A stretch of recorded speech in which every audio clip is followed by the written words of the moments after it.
think you're safe from the law because you have an invisible fence around your dog. Well, think again. RTV6 is working for you, bringing you the real deal about those expensive electric containment systems in your yard. Chris Prophet is live downtown with one woman's story and what you can learn from it. Chris. Well, we know you can be ticketed for not having your dog on a leash when you walk it, but what about those expensive electric dog fences? They may not protect you, and that has broad implications for a lot of Indianapolis dog owners. Angela Duggan owns two friendly English Springer Spaniels. But on Monday, someone in her Geist neighborhood reported one of the dogs as a stray and told Animal Care and Control that the dog charged them.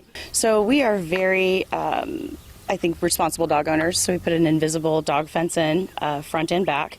And for an extra layer of security, we actually moved the line back 4 feet because we don't have a sidewalk in front of our home. On Thursday, an animal control officer came to the home, talked to Angela, who says that the officer was satisfied that the dogs weren't strays and were secured, and then left. She comes back and says, "I'm really sorry to bother you, but I was informed by my supervisor as I was calling to close out my report that I need to ticket you." Angela was cited $50 for an at-large dog. Marion County's municipal code states that at-large animals means animals not confined without means of escape, like on a leash, which may leave dog owners with electronic containment systems open to fines if their animals aren't leashed. Despite repeated attempts for clarification of Marion County's law when it comes to devices like invisible fences, the city's Department of Code Enforcement didn't respond. I think our system was over $1,000.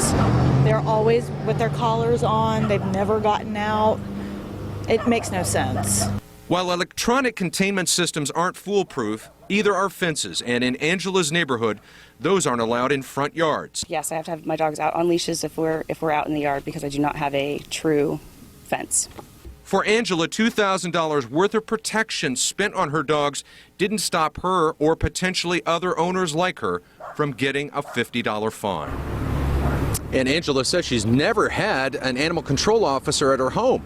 In Baltimore, for example, they say there that a shock collar is not considered an acceptable restraint for a dog, and therefore owners could be ticketed.